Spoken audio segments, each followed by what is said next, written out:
Yeah, now it's on. Okay, so as I said, American Survey 2 really originally should start towards 1860s, according to our plans, or what really the course coordinators in this department have decided that they really should start about this time. Although I think there are many good authors which have not been covered. Some of them have not been covered in the previous survey one, which I think sometimes really this is unfair, or really it's a shame in a way that there are important things really like people like, for example, Melville, Herman Melville, who was, to me, I think, one of the greatest names in American fiction or American novel, when he was totally neglected in survey one, or we didn't have time to do it, or at least I mentioned something about it, but maybe some others did not, and so on. So that's why I thought there are some good stuff which really have been overlooked, like Melville in his great novel called Moby Dick, and people like, again, like the short stories and the great poetry by Edgar Allan Poe. And also in our case here, really the important thing, as I will share with you in a minute, here, let me show you. For example, yeah, no, not this one, sorry, this is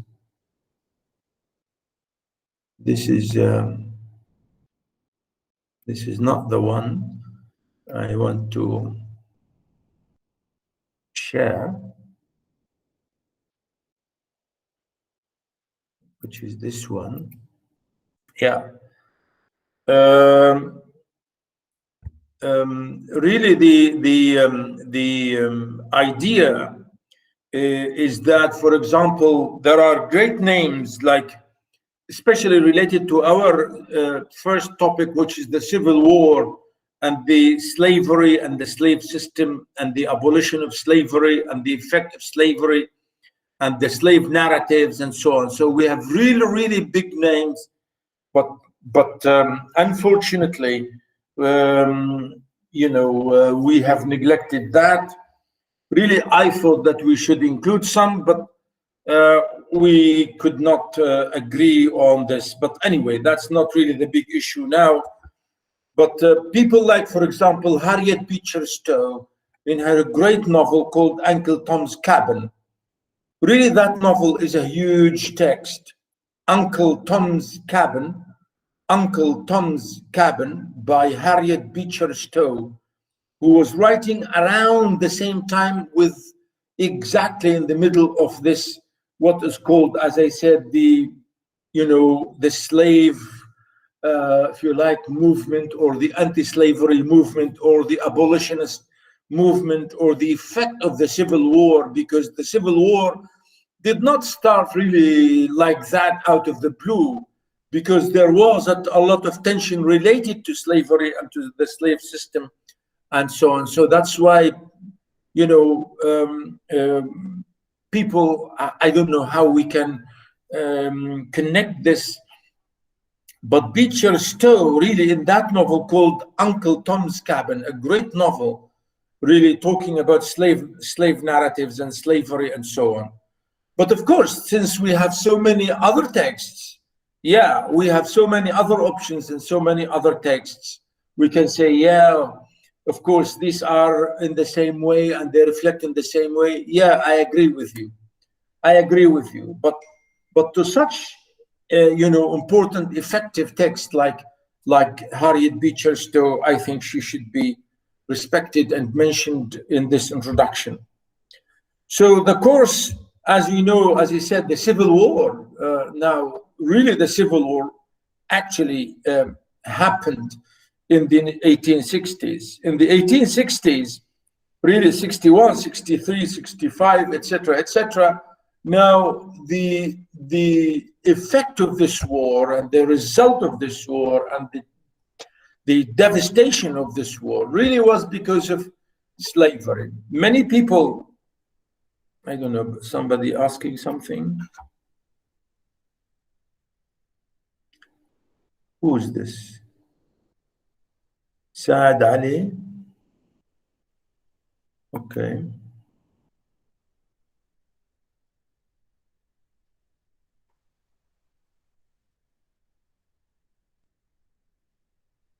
Do we have Saad here?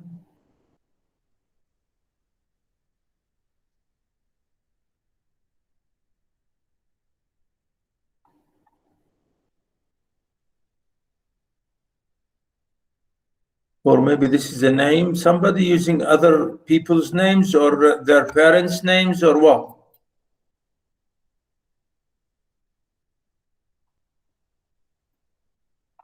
Oh yeah, Ghada said, or Ghaida said, I have a question. Yeah, Ghaida, what is your question?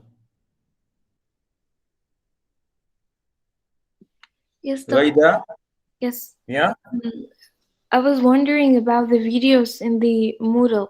So when we need to take notes, we need to take notes from both the live sessions and also the videos there? Well, really, to be honest,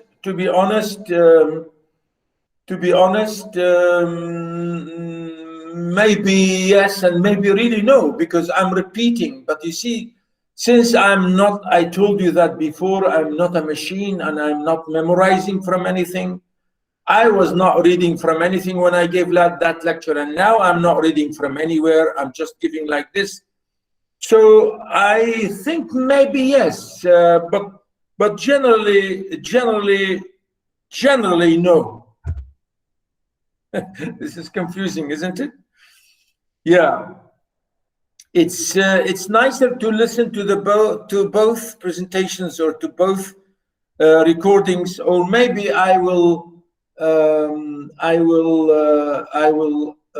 maybe, yeah, I think yes, because maybe sometimes I may add something else, so you have to attend the lecture and to listen, because otherwise people will not come to class and will not participate. And the university really insisted that people should attend the classes and should pay attention and to participate. As I told you even last time, if you want, I can play some of that, all the videos, and then we can discuss them together here as a discussion forum or a discussion, sessions. No problem. Okay? Okay, thank you, doctor. Okay. Now, the point really I was trying to say here today is the course is, as you can see, since it's really sessions from, or I'm saying here the meaning or the nature of the course, because it's comprehensive, because it covers a lot of names and a large, if you like, really amount of authors and information and times and periods and so on, and concepts and if you like, movements. So that's why we have to really focus and pick and choose some of these notions and some of these ideas everywhere. So that's why, yeah, to go back to like that question, yeah, I think it's good to listen to this session and to last time's session, because there are, yes, they are the same, but not exactly 100% similar. Anyway, the Civil War, I was saying, is or was really devastating. It was because of the slavery and the slave system, and because the people in the north did not want slaves. The people in the south wanted slaves, because people in the south, they have a lot of farms, a lot of plantations, a lot of fields. They needed workers. Really, they needed workers and farmers. And that's why they wanted to keep slaves, because to them, slavery is the only way to maintain this, large amount of acres or a lot of land to cultivate and to farm and to, irrigate, etc., etc. So they needed slaves, and that's why they were against the abolition of slavery. They wanted to keep slaves and to keep them, but you see, keeping them was not the question as much as the way they were treated. Slaves were horribly treated by owners and by masters or by white men, and it was really a horrible, wicked thing. And the people in the north, the white men, I see the white people, because really the war was between white people, not between blacks and whites. Remember, the civil war really was between, people, white people in the north and white people in the south, uh, meaning that one of them wanted to keep slaves and one of them wanted to give them freedom, and that's it. And as a result of that, a lot of a horrible war, and many people got killed. Many white people. In fact, the president at that time, the American president Abraham Lincoln, was shot dead or was killed by, or as a result of this war, because really of his view according to slavery, because he wanted, and at the end of the day, the people in the north have won the battle or won the war, because slavery was abolished and so on. So the effect of all this on literature, was huge. Writers everywhere, novelists, poets, dramatists, everybody really wrote about that in their own ways. Both blacks and whites wrote about it, mainly blacks. If you look at blacks, the way blacks wrote about it, it was very emotional and very touchy and very strong. Maybe very much, maybe some of you may be seeing it as exaggeration, maybe. White men also wrote about it, but in their own way. Maybe they did not really tell us everything. Yes, they lied about it. Yes, they did not say everything. Yes, but you see, the idea I'm saying that slavery did really affect society in such a great fashion. And as you shall see, really, all the texts, the three examples I gave you here, even till week 6, they are about this. Week 7, they are about this idea of slavery or anti-slavery or the civil war and the effect of the discrimination, racism, regionalism, and so on and so forth.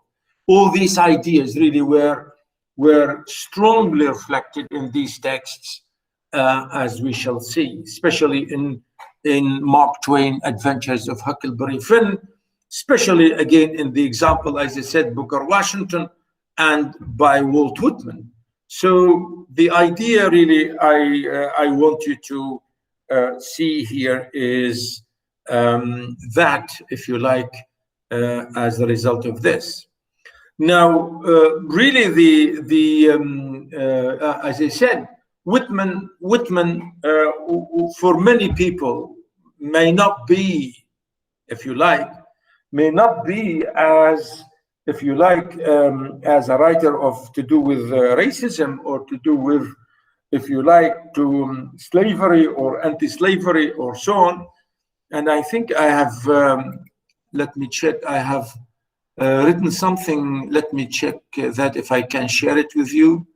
I think I have somewhere, I don't know where. Let me see. Let me see. Where is it? Where is it? Where is it? Walt Whitman. Walt Whitman.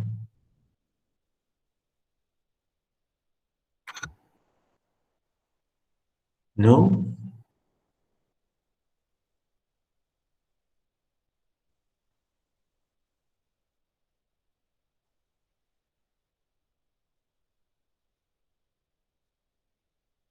I thought that where is it?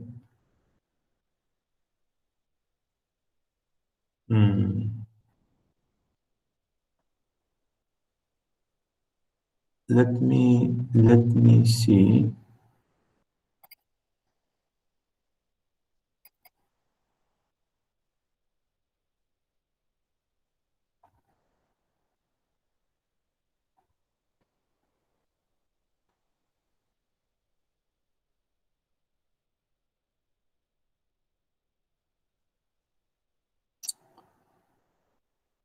Well, I included that for you in the text, which we have here. A little introduction about him, as I will share this with you in a minute. You can see this.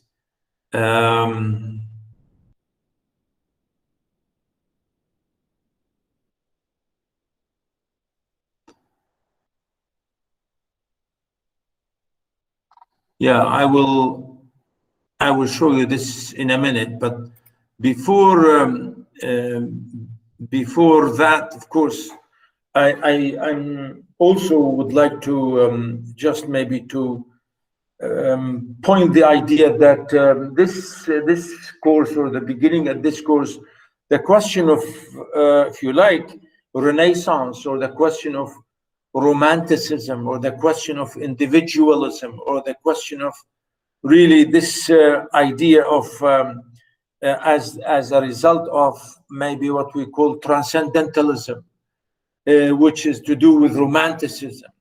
People or writers, I must say here, with Whitman, because we shall see with Whitman, because I gave the example here by Walt Whitman, who is not really completely writing about the slavery or slave system or something like that. On the contrary, I think Whitman was more philosophical, absolutely more philosophical, in the same way like as I mentioned in at the beginning of this lecture, like Melville in his ideas about really with if you like, as I said, with mysticism or philosophy, or as I'm saying here, really all his poetry was more philosophical, to some extent more ambiguous, more to do with his own questions about the world, the universe, and really a lot of ambiguous elements about it. So that's why when we read Whitman, or if you go back to Melville, because Melville in that novel called Moby Dick, and Moby Dick and Captain Ahab, in that novel, really, they were talking, if you like, in general about the whole question of facing the world and facing, man's position in society and the world, individuality, or even the whole question of existence, the whole question of really isolation or loss, or even, believe it or not, to do with own beliefs, or not being a believer or something like that. So all these maybe philosophical questions are, if you like, everywhere in Whitman's, in Walt Whitman's poems, as well as like in Moby Dick by Herman Melville. As I said, Melville, really, we did not include him here, but as I said, he was such an influence, just right at the middle, at the heart of the 19th century, because that novel was published in the 1850s, and Whitman was writing at the same time. And 1850s also, as I said, was really the center of what's called, as I say, the racist question of against slavery, or the abolitionist movements, and so on. So Whitman here, we have two examples, two lovely examples I have, which is two poems, Crossing Brooklyn Ferry and When Lilacs Last in the Doorway Bloomed. The first novel is to do, the first poem, the first poem, not novel. Whitman is a poet, as you can see in my little here outline. Born 1819, died 1892. So he really, was writing right in the middle of the 19th century. And, his poems, as you can see, were written, or the last poem especially, it was written when the president was shot dead especially when lilacs. This is the one written on Abraham Lincoln, as I will show you maybe this week or next lecture, if not today. So Whitman, let me go back and share with you here Whitman's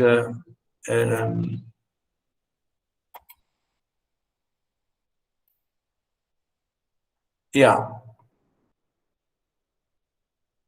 I'm sure now you can see it, correct? Yes. Yeah.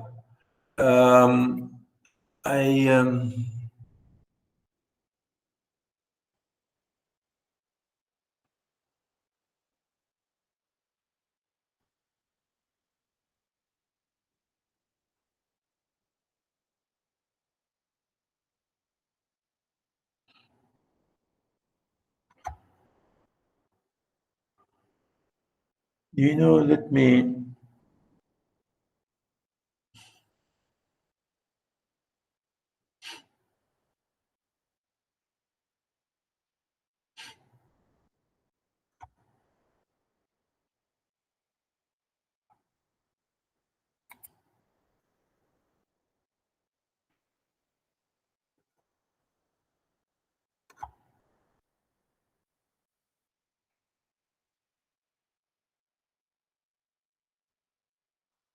It's funny, really. Yeah.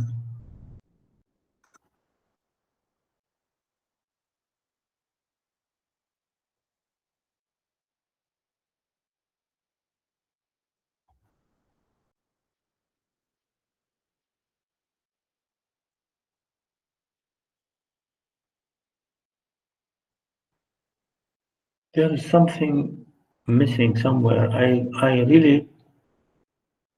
think I did. Anyway, I'll find it. I'll find it soon. I don't know where. Sometimes because you have so many files and so many, although normally I'm very organized in this way,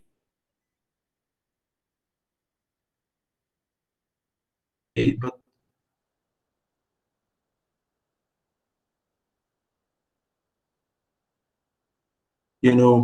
people are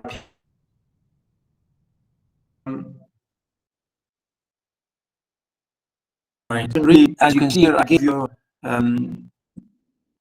you that you've seen the course components. Okay, anybody printed that already, or is still waiting?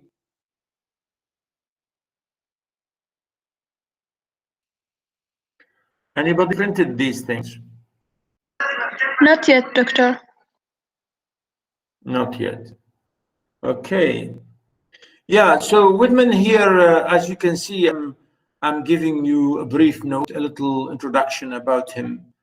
You can see that really he's been seen as a great poet, really American poet. To some extent, even Americans think that he's a world poet, really an amazing world poet, except maybe some people think of him like Dante or Virgil or Shakespeare or something. I don't think so. I mean, for me, really, I don't think so.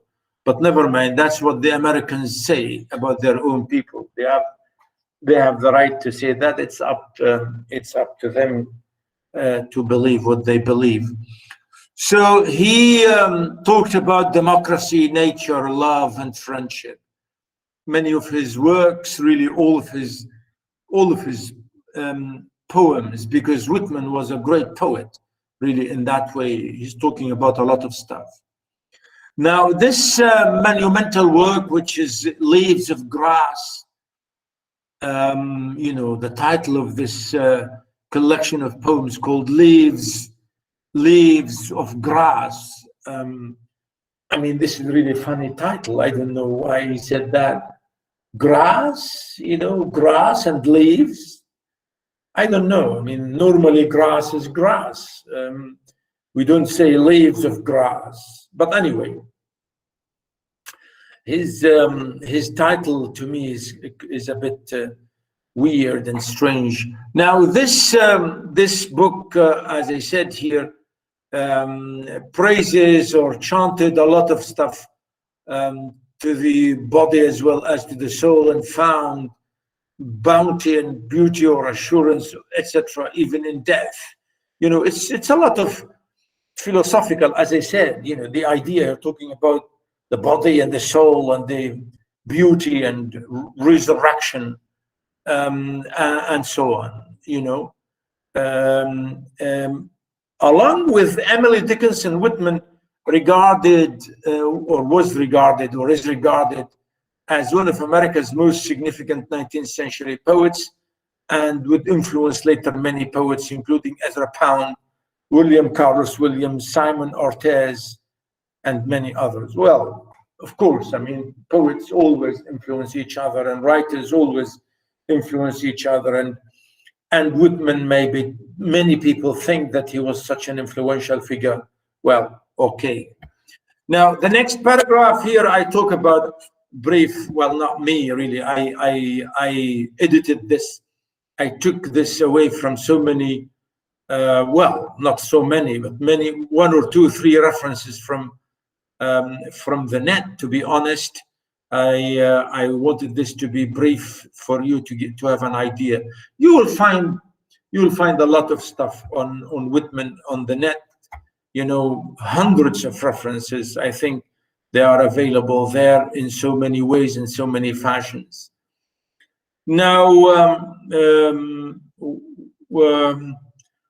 Whitman, as I can see here, you know, I say Whitman published his own enthusiastic review of Leaves of Grass. Critics and readers alike, however, found both Whitman's style and subject matter unnerving. You know, some of them believed that he was terrible, and some of them said no, he was fine. You know, as I said, you know, here the idea.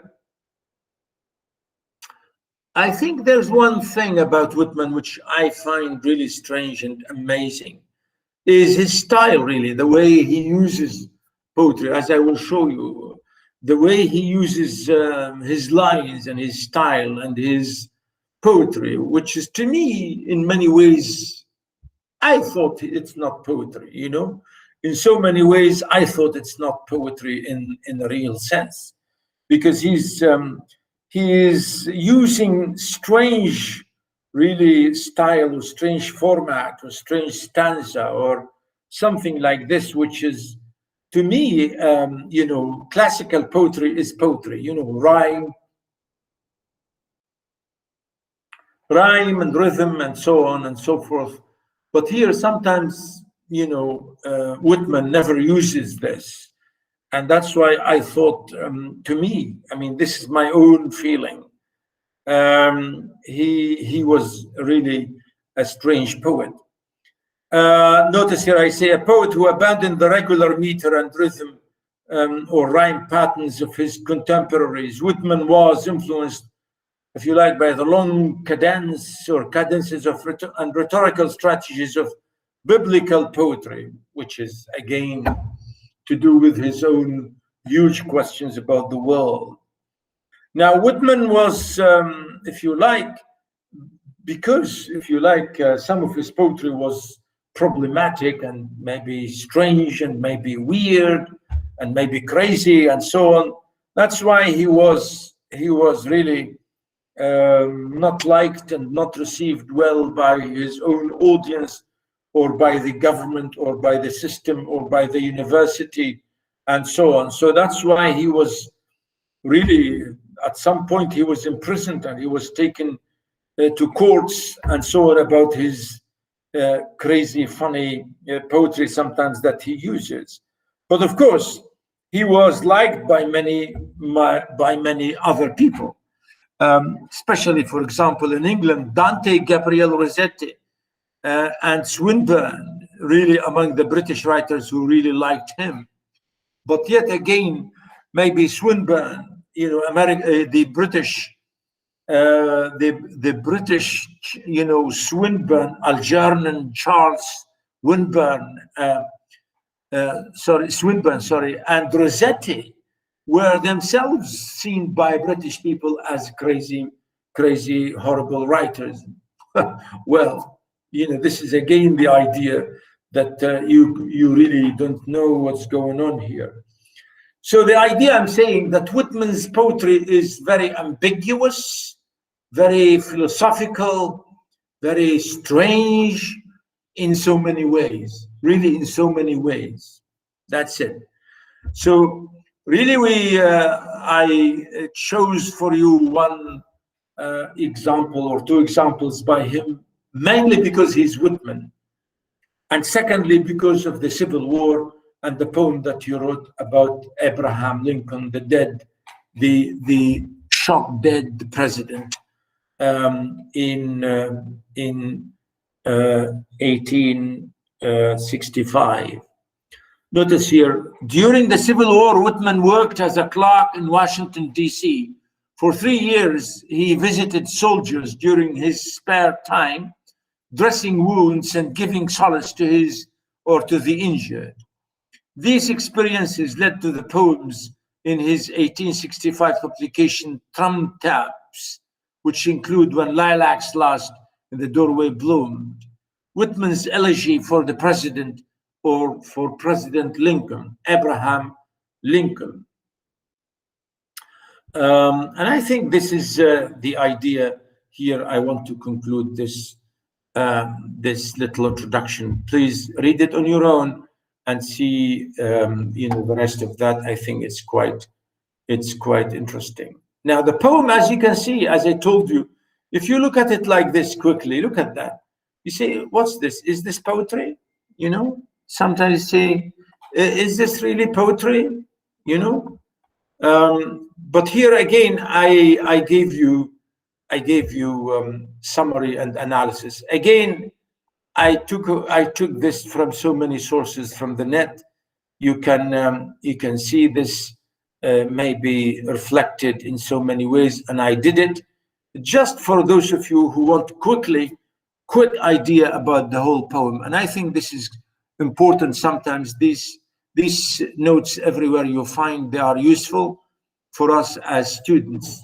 But of course, for our case, for exams and homeworks and assignments, really you have to rely on your own sort of understanding of things, not to copy, but yes, to use, yes, but not to copy them as they are, of course. Because sometimes we need people to think about really their ideas or their views and opinions about what they read. Now the poem here, as I said, I say originally called Sundown Poem, and the present title was given, if you like, in 1860. It was, if you like, revised quickly, in 1881, which is here. I'm saying at the beginning, as I said, I'm quickly said, crossing Brooklyn Ferry. Crossing Brooklyn Ferry. It's an amazing, as I said, when you look at it, the style, you say, is this a poem? You say no. I would say no. Really, I would say no, because there's no rhyme, no music, very little music, but no rhyme at all, and lines, no pattern, very long lines and very short lines, and this combination of here and there, and sometimes you have repetition, sometimes you have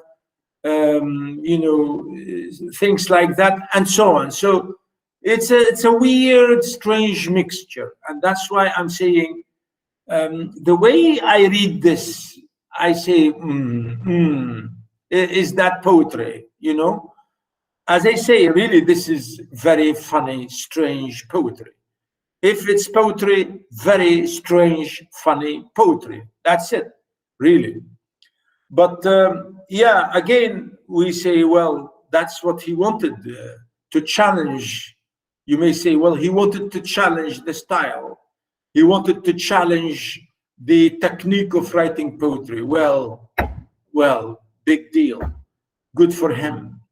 But to me, again, as I say, really, to be honest, when you read that, you get headaches and you say, I don't know. Really, when you start to get headaches, you say, I don't like this. So that's why here this poem is an example of this, idea that he wants to say something about his life and about his experience and about really heavy questions in society.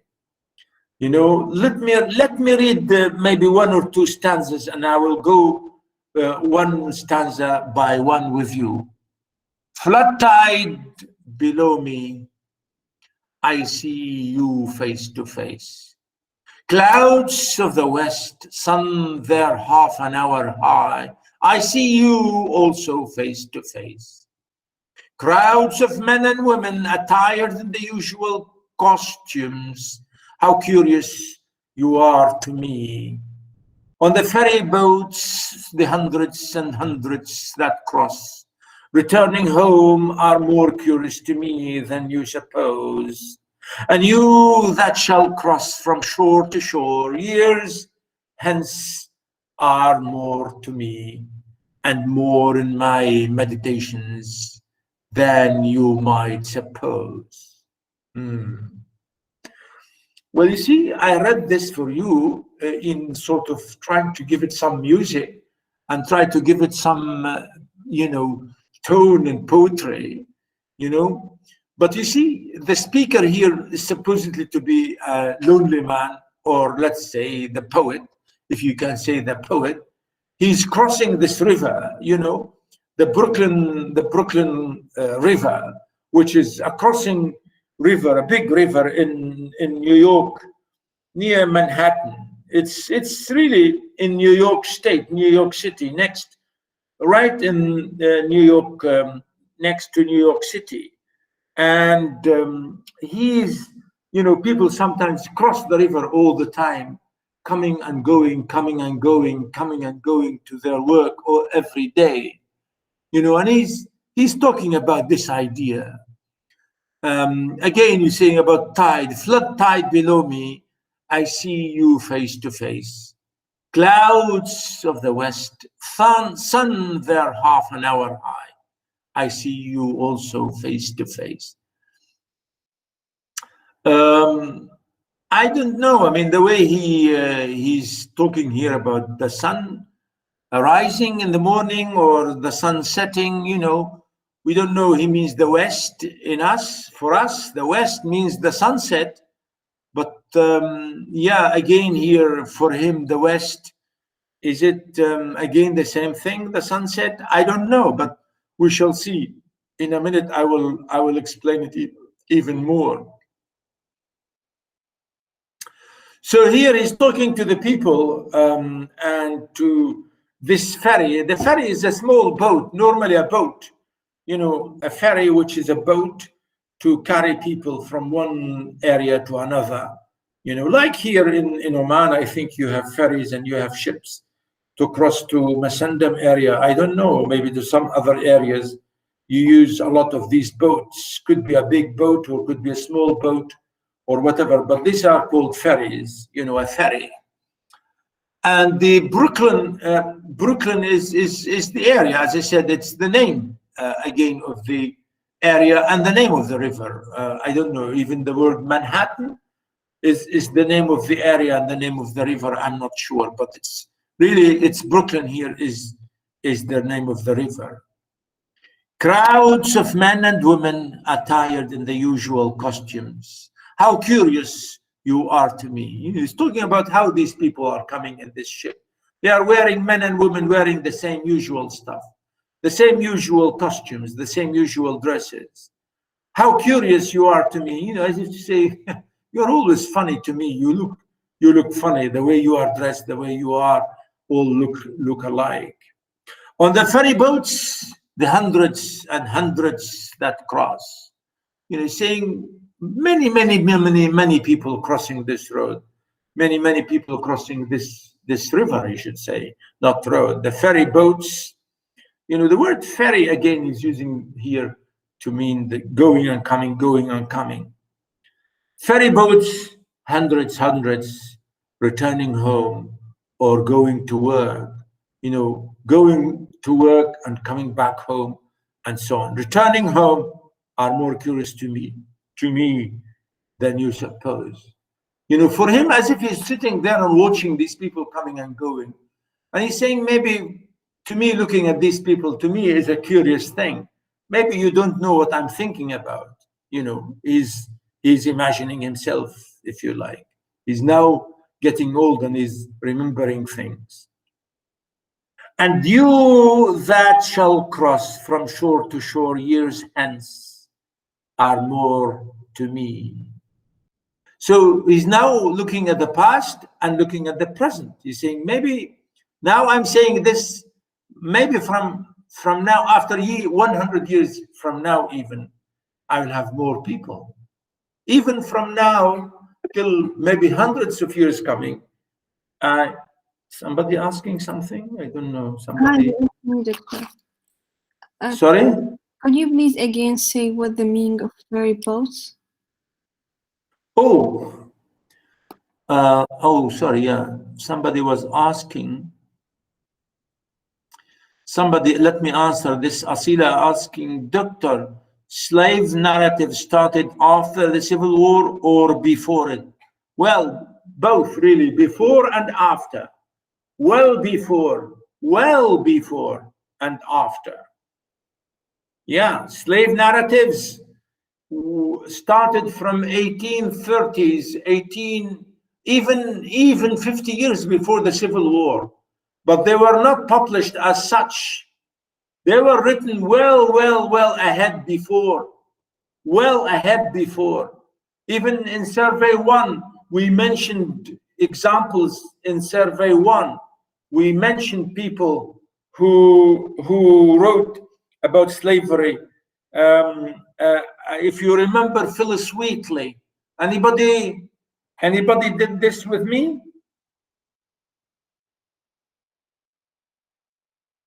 Anybody studied the Survey 1 with me?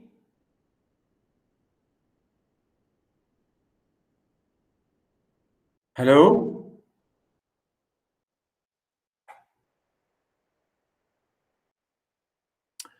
Anyway, again,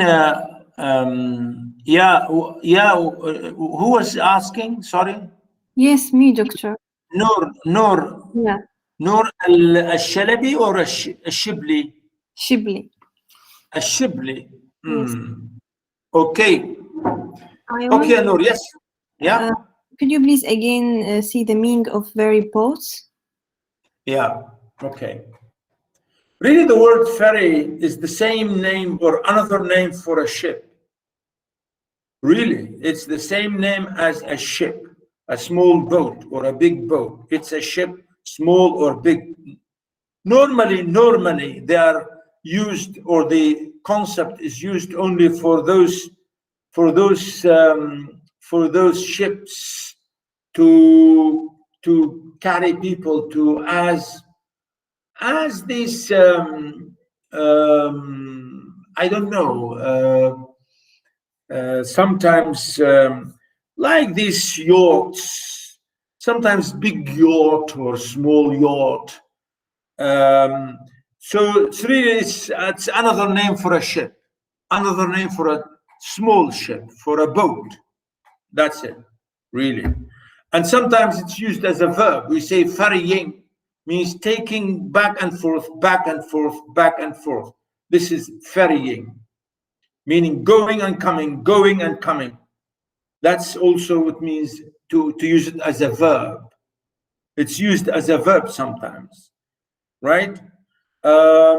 Yeah, so I hope that this is clear. So it's a boat, really. So, yeah. So yeah, looking at the poem, you see here, he's saying people will be crossing this river from shore to shore years hence. Means from now till years and years and years coming ahead, maybe till after 100 years, I don't know how many years he said, they will be also crossing in the same way. And more in my meditations than you might suppose. Meaning, I'll be thinking about it, how these people will be crossing, or they were crossing, and now they are crossing. In my own way, in my own mind, in my own thinking, and in my own dreams. So here, as if to say, we have a man who's dreaming about things, you know, about the idea about what's going on in his own life, in his own existence. So the poem is about him here, more than about the ferry or about people crossing the ferry. The river. The impalpable sustenance of me from all things at all hours of the day. I mean, I've never read poetry like this. The impalpable sustenance of me from all things at all hours of the day. The simple, compact, well-joined scheme, myself disintegrated, everyone disintegrated, yet part of the scheme. The similitudes of the past and those of the future, the glory strung like beads on my smallest sights and hearings. On the walk in the street and the passage over the river, the current rushing so swiftly and swimming with me far away. The others that are to follow me, the ties between me and them, and the certainty of others of life, the life, love, night, sight, hearing of others. Others will enter the gates of the ferry and cross from shore to shore. Others will watch the run of the flood tide. Others will see the shipping of Manhattan north and west, and the heights of Brooklyn to the north, to the south and east. Others will see the islands large and small. 50 years hence, others will see them as they cross the sun half an hour high. 100 years hence, or even so many 100 years hence, others will see them, will enjoy the sunset, the pouring in of the flood tide, the falling back of the sea of the ebb tide. Come on, man. What's this? Isn't it?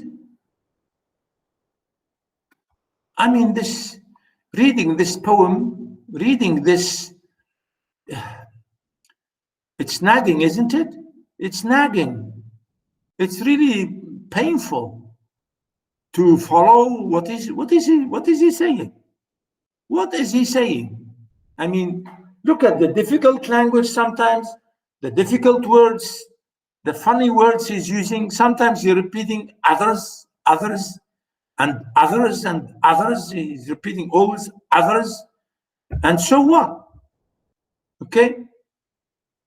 Now here, I gave you the summaries, as you can see here. Notice, really, I read for you. Maybe I'll read this with you to show you really what is he thinking. As I said, the poem is about him, really more than anything else.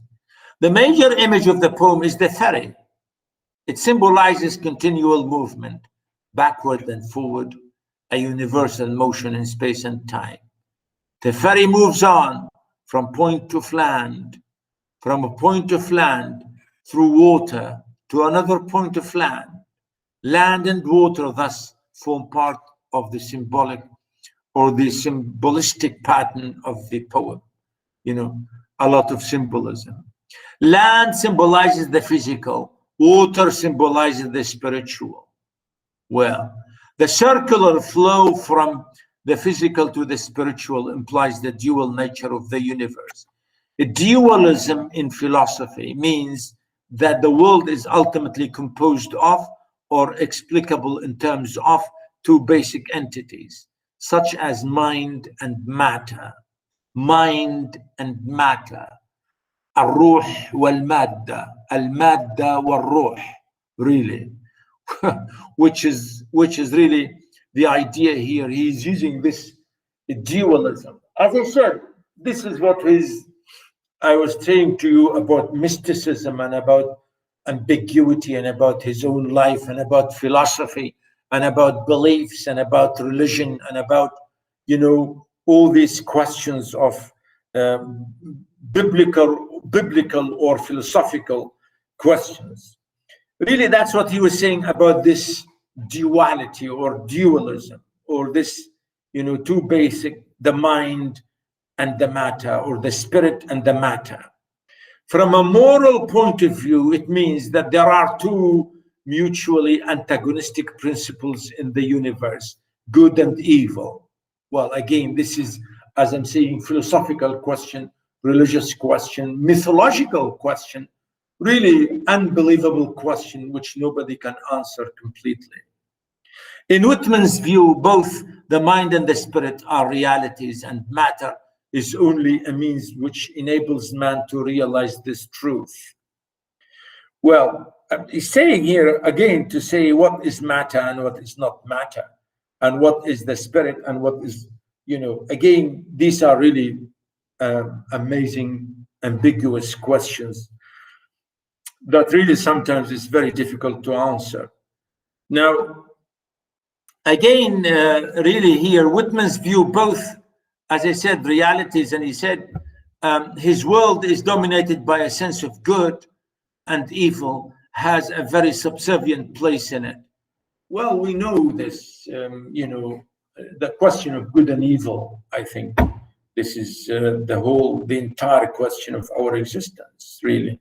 Man in Whitman's world, while overcoming the duality of the universe, desires fusion with the spirit. Because we want to unite, he said. The fusion is the combination. You know, we want to have both, really, both spirituality and materiality. We want both this world and the afterworld. And I think that's true. You know, when you look at it, when you think about it, even we as people all the time, we want this world and we want the afterworld, because we are people. We are, if you like, greedy sometimes. You know, this is the idea, really. He wants to say, the Whitman's world, you know, this question of duality, that you want both. In this attempt, man tries to transcend the boundaries of space and time, you know. And I think this is sometimes unbelievable. And you know, many poets, many American poets actually spoke about this idea about death and about life and about, you know, after death and all this. Many American poets, you shall see, really talked about that in a very strange way and very weird way and very really amazing way. The ferry symbolizes this spatial and temporal movement. It also associated with the groups of men and women who ride it, who have ridden it, or who will still ride it. The coming together of these men and women symbolizes the spiritual unity of men in this world. Again, I don't know if this is looking at these people, how maybe spirituality and materiality, or spiritualism and materialism, or the spirit or the matter, or good or evil, you know, they are found in these people, or combined together, or all the time. And I think this is a very heavy question, a very big question that we always ask. That, yeah, we always have this feeling that, you know, good and evil is always there, you know, in so many ways. The poet really here, the poet stresses, as you can see here, the first addresses the elements, the elements, meaning the nature, the tide, the sun, the cloud, etc., saying, I see you face to face, you know, as if to say, even when I say face to face, to nature or to people, to me, both. I see you, you know, talking to nature or to people in the same way, to these people coming and going. He next observes the crowds of men and women on the ferry boats. Again, how curious you are to me, he says. For he thinks of these people in relation to those who shall cross from shore to shore years hence. So the first section here really, if you like, establishes the setting of the poem. The setting of the poem. The poet is on the bank here sitting, or the speaker, and he observes these people coming and going on the ferry, as well as the passengers, as I said, and the ferry, whom he expands to symbolize the large, unified, or united self of mankind. Whitman is using this in his strange way, as I said, in his own mystic element or ambiguous element. Sometimes poets use these mysticism or these ambiguities, sometimes to run away from reality or to escape from explaining things. Sometimes we say, sometimes we say this. Sometimes we say this in Arabic. I don't know if you say that in Arabic. We say sometimes المعنى بقلب الشاعر. Do you use the word here in Arabic? Yes. Meaning, what does it mean? The poet himself knows the meaning, the real meaning. What about us?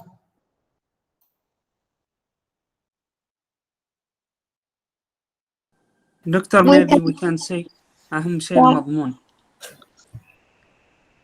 Meaning the content, you mean? Yes. Yeah. No, even the word. Yeah, Abdulaziz. Who was speaking? Who was speaking? The other girl. Who was she? Me. Basma. Yes. Yeah. Really, when we say, as we say, المعنى بقلب الشاعر, really means we don't know, and we will never know. We will never know. As if to say, really, there are no real, absolute, sure ideas that we know that the poet means. He has something in his heart, we don't know it, he never said it, he's not here to tell us, and we will never know. So sometimes something which is ambiguous, very ambiguous or strange, or something we say, maybe it means this, maybe it means that, maybe so on, and maybe so forth. This question of guessing and trying to know what is what it means here when you say المعنى بقلب الشاعر, means God knows what he meant. God knows what he meant, or we will never know what he meant. This is the idea. Because, as I said, sometimes poets say something really very strange and very ambiguous, and you can't tell exactly. You have to venture your own guessing. You have to guess and see, well, maybe he meant this, or we don't care about what he meant. We really don't care about what he meant. We don't care about what he meant. Whether he meant this or he meant that, I don't care. I care about what I can see here now in the language itself.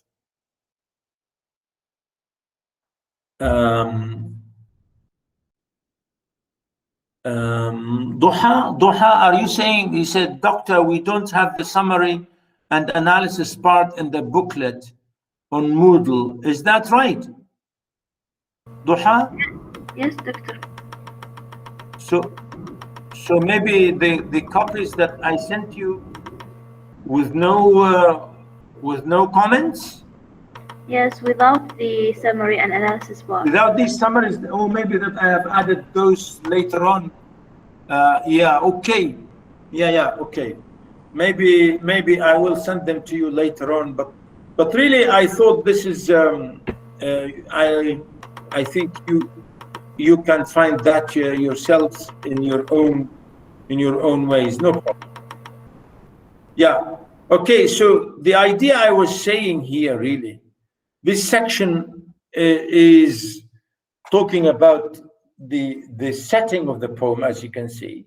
And the poet here is sitting, as I said, on the bank and observing the ferry as well as the passengers, whom he expands to symbolize the large, I said, the united self of mankind. The tide, the cloud, the sun become integral characteristics or characters in this spiritual drama between the poet and the elements, you know, as if to say he is really fantasizing these things and imagining things about the presence of people. The poet really here responds in a natural way, I say, to natural objects and then to people, with the ultimate aim of bringing about an imaginative fusion between himself and the reader.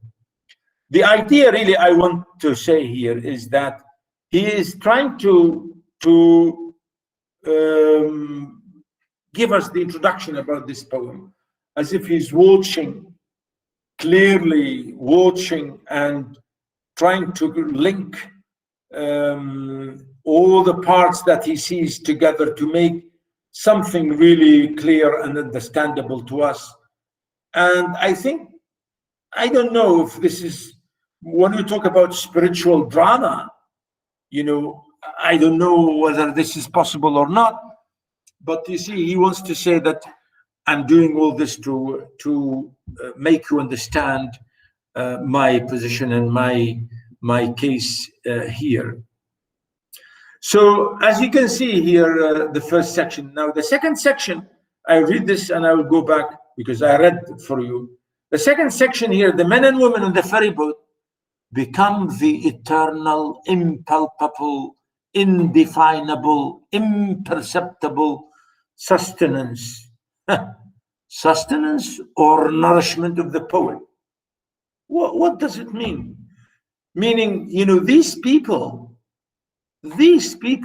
that he sees going and coming in these boats, they become to him the material he needs. He wants to talk about something, and these are the imperceptible, if you like, material. Something which is really, really great that he wants to have. In other words, he's writing about people. And without these people going and coming, he can't write. That's what he said, impalpable. Means he can't really define them. He can't really pin down and exactly understand these people, every one of them. And that's what he said, impalpable. Means, as I said, imperceptible. You can't perceive them. You can't really understand them. And he used the word sustenance because he means they keep me, because thank God that I have them. Without these people, I will not exist. You understand? Yes, doctor, we get it. Yeah, it's like really, it's really an amazing thing here that people sometimes said, you know, there is this mutual understanding and importance that you really need others in order to exist. You know, like here, we teachers and you students. Without you students, we teachers are useless because we need people to teach. If we are teachers and you students don't exist, God forbid, if you are not there, you know, we will be jobless. You understand? So this is the idea about sustenance. He thinks of the simple, compact, well-joined scheme of the universe and believes himself to be disintegrated, yet part of the scheme. As if to say, there's a real mutual agreement between him and these people. There is a contract, and he said compact, you know, compact. And again, you know, very clear, absolutely strong, well-written agreement or contract between him and these people to understand each other. And, you know, he's saying they are part of his scheme and he's part of their scheme. And there's no way they can be separated. He thinks again about all the people of the future who will enter the gates of the ferry and cross from shore to shore. So, in other words, he's saying, You know, we people need each other. You need me and I need you, you know? And he's saying here that the poet is saying, without these people, this place will be dead. The whole place will be dead. You know, I remember the first week of the first 10 days or the first month of Corona. You know, I live here in an Al Khod area, in the main Al Khod market, or well, it's called Market Street, or I don't know. It's a Tijari Street, you know. And I used to walk some days, and I found absolutely nobody in the streets, nobody. No cars, no humans, nothing moving. I say, wow, you know, it's like desert. You know, it's really terrible. And sometimes we say that, which is really amazing. People, we are human, we need each other. And here he's saying, you know, this unbelievable existence. And that's why, you know, he's saying that we need this relationship, nature, man and nature and the universe and so on. Notice the poet thinks about his role in relation to nature and the universe. To him, the universe seems compact, harmonious, and well adjusted. He's part of the multitude of men, part of the eternal process of birth, part of life, part of death, and so on. Whitman here really probes into the future and identifies himself with the persons who will cross the river 100 years hence, meaning, you know, 100 years in the back and 100 years of years coming ahead. So the link here, as I said, is established between the poet and the people. And of course, you know, he's using this. But you see how he puts it is the strange, amazing thing, as I said to you. The unpalpable substance of me from all things at all hours of the day, you know. Here he's saying impalpable sustenance of me, you know, as if to say that, you know, how am I going to survive and keep myself, you know, sustenance here of all things, you know, trying to understand how he's going to maintain and live and stay there. And I said, the simple, compact, well-joined scheme, you know, as if to say that this world is lovely made, and I am part of this world, and this world is part of me. And that's what he said, scheme, as if to say, really organized. The world is so lovely made. Myself disintegrated, everyone disintegrated, yet part of the scheme. You know, when we look at it, sometimes people are single, but sometimes they are part of a group or part of society. Sometimes they are lonely, isolated, and sometimes they are part of the audience or part of society. And, you know, he's saying the similitudes, the similarities of the past and the present and the future, and so on. You know, these things, he said, we will always be the same. The glory is strung like beads on my smallest size and hearing. Again, now he goes back to glorifying the future, or glorifying the past, or glorifying the present, or glorifying the whole universe. You know, the glories, right?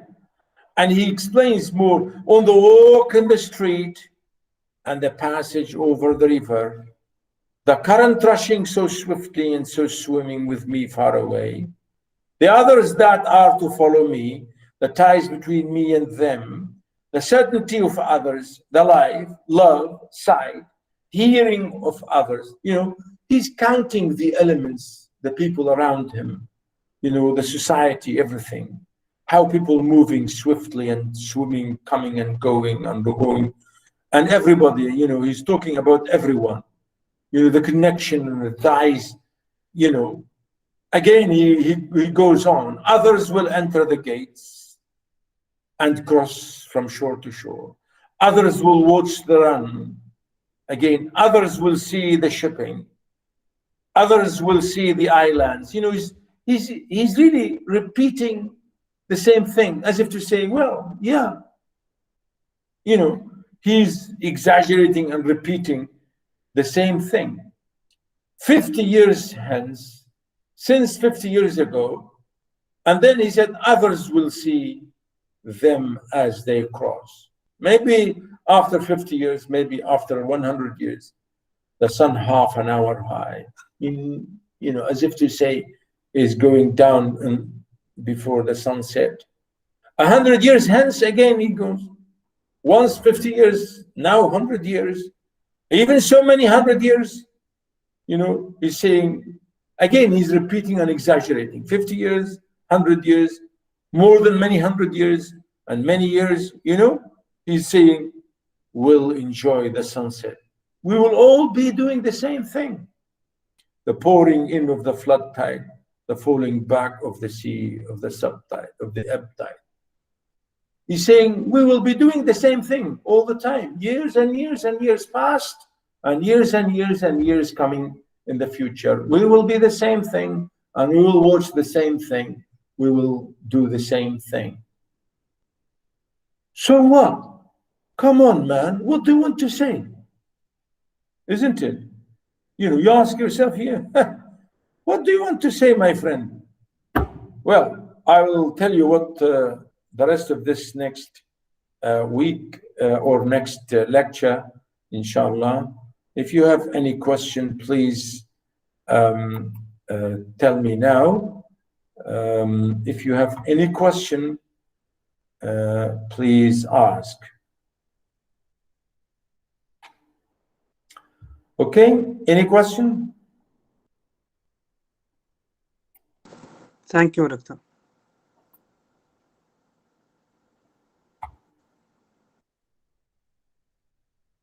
Yeah, there.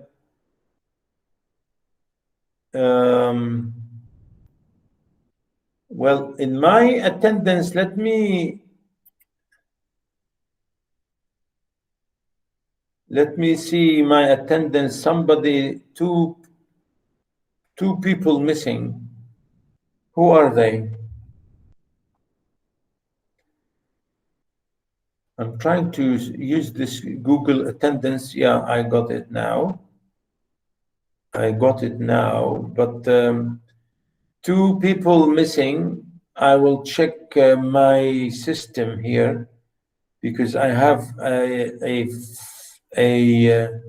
application to use the Google Meet attendance application. Yeah, please, ladies and gentlemen, try to understand that attendance is absolutely necessary, and people will be later on, if you don't participate or if you don't attend, you will lose your rights to have the final test and so on. It's like normal.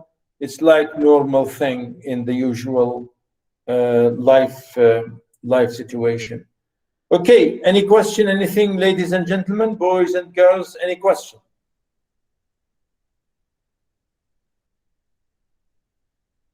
No, thank you. Okay, right. I'll see you next time, inshallah, and I will stop recording. I've been recording all this time.